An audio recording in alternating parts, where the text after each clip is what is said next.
Hey guys, Bipolar Barbie here.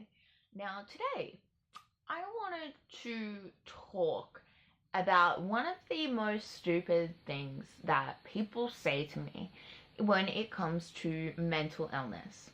It is this accusation that should they believe mental illness actually exists, that I am doing it to myself, that I am mentally ill because I choose to be mentally ill, because I want to be like this. And it's like, seriously, anyone who is mentally ill or has experienced a mental health problem knows that there is no one in their right mind that would choose to be like this, that would choose this existence. It is inhumane. And I think honestly, this whole concept stems from people not wanting to believe that mental illness can just happen to anyone.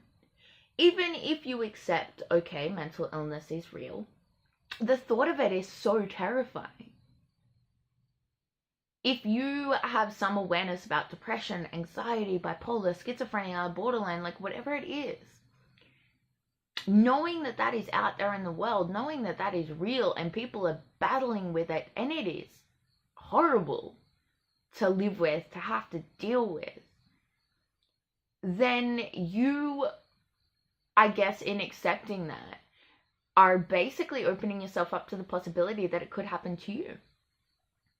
So it's easier to say that it only happens to people who deserve it. It only happens to people who do it to themselves. I mean, we do it with cancer. Everyone has some theory on how you get cancer. Nobody wants to, have to live with this realization that, hey, any one of us can get cancer. No, we need to find a cause for cancer. Those people have cancer because they use plastic. These people had cancer because they smoked cigarettes. These people had cancer because they ate a lot of junk food. Or whatever it is, they were next to toxic waste. Like, we always come up, don't we, with some explanation as to how someone can get an illness. It's not simply just because it happens to people. It can happen to anyone. So we feel better about ourselves. We feel better about the fact that our cancer risk is simply lowered if we avoid doing certain things. If we eat the right foods, if we live in a certain way, a healthy lifestyle, we're not going to get heart disease if we exercise. You still might get it, you still, like my family, we have hemochromatosis, which basically means our body can't process iron. So that is a predisposition to cardiovascular disease. And there's nothing that we can do about it. It's genetic. And mental illness is exactly the same. But people are so terrified of mental illness. They're so terrified of the unknown. And they see the destruction, I guess, that mentally ill people cause. Or they see the way in which it affects their lives. It's easy for someone to stand there and say, well, the reason that you're homeless, the reason that you're a drug addict, the reason that you can't get out of bed is because of something that you have done. Admitting that it was no fault of their own really opens yourself up to that possibility that something like that, something as devastating as having a mental illness, could happen to you through no fault of your own. So people have got to sit there and they've got to cast blame, they've got to make accusations, and they live in this reality because they don't, or this false reality that they have created, because they're terrified. They're terrified of mental illness. They're terrified of it being real, and they're terrified of the real possibility that it could happen to them too. 1 in 4, 2 in 4 people will suffer some form of mental health concern in their lifetime. It is so common, yet we still have this divide in society. It's us and it's them, or vice versa, depending on which side you're on. You know what? We're all people. We don't sort of sit there and go, oh, okay, those are the people that have diabetes. They're over there, and we're everyone else. Stay clear of them, because guess what, guys? You can't catch diabetes. You can't catch mental illness. You can't. It is not contagious. So what's the point of isolating us and ostracizing us from society? Quarantining us will do, nothing. I mean, we're so fed up with the fact that you guys feel like you can catch mental illness that we end up quarantining ourselves because of the way that you guys treat us for having a mental illness. And who would want that? Who would want to be outcasted by their friends, by their family, as a society as a whole? Why would I want to be mentally ill in the first place? Why would I want to suffer such severe depression that I cannot see the bright side to absolutely anything?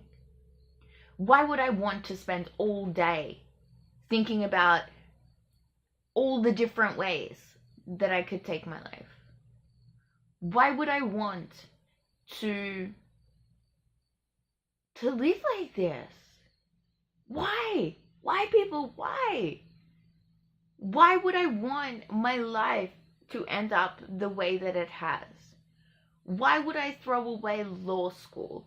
Why would I choose to live in my car? Why would I choose to do any number of the horrific things that have happened to me because I have a mental illness? Why would I choose to sit at home and not go out with my friends simply because the thought of leaving my house fills me with such intense panic I can't breathe? Why would I choose to be gasping for air? Why would I choose to feel like I'm having a heart attack? Why would I choose that? Why would I choose to take days off work simply because I can't get out of bed? Why would I choose to not take my dog for a walk? Why would I choose any number of these things? Why?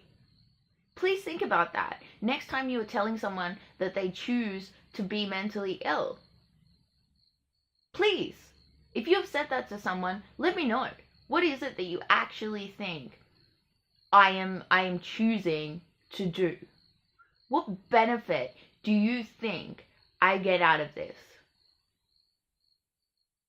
Nobody shows me any attention, or not positive attention. It's all negative attention.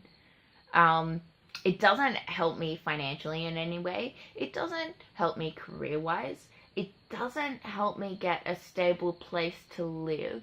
It doesn't help me in my relationships, friendships, family relationships. I'm constantly being told that I'm a burden on the system, a burden on others, just a burden, in the space that I guess I walk. Why would I choose for that type of attention? Why would I choose to live my life like this? And I guess to people it seems like, oh, sunshines, rainbows, and butterflies. That people say to me, oh, it'd be great to be unemployed. Would it be great to not have to do anything all day? Oh, would it be great to be you? What is great about this? What? I want to be a functioning member of society. I really want to I envy all of those people who tell me how great it must be to be me. You know what? How great it must be to be you guys. To just wake up and feel happy most days. To actually enjoy being alive. To actually live. And who knows, maybe you're thriving. And that is something that I have not been able to do. All I do is wake up every day and survive. Take it one step, 1 hour, 1 day, 1 week at a time. I can't plan anything far enough in advance because I have no idea what my mood state will be at that time. Will I be in hospital? I don't know. What will I even be feeling 5 minutes from now? Will I be in tears, crying on the floor? Will I be having a panic attack? Will I be reaching for the stars, not being able to sleep with thoughts racing through my head? I don't know. Mental illness affects every single aspect of my life, and not once has it ever affected me or my life in a positive way. In a way that was anything less than mildly disastrous. So why would I want to be like this? The fact is, I don't. Nobody would want to be like this. If you don't want to be like this, then I certainly don't want to be like this. But lucky you, you don't have to be like this. I decided a long time ago that I couldn't live like this anymore. So ever since then, for the past 6 or more years, I have been fighting to find a different way to live. You know how frustrating it is. Not only to be fighting so hard and to only make small steps of progress, but to have everyone else in the world tell you that you're not even trying. How would you feel if you were doing your best and you were constantly told that it just wasn't good enough? Or worse still, that you weren't even trying at all? Just imagine that feeling and think about that the next time that you say to someone that they want to be mentally ill.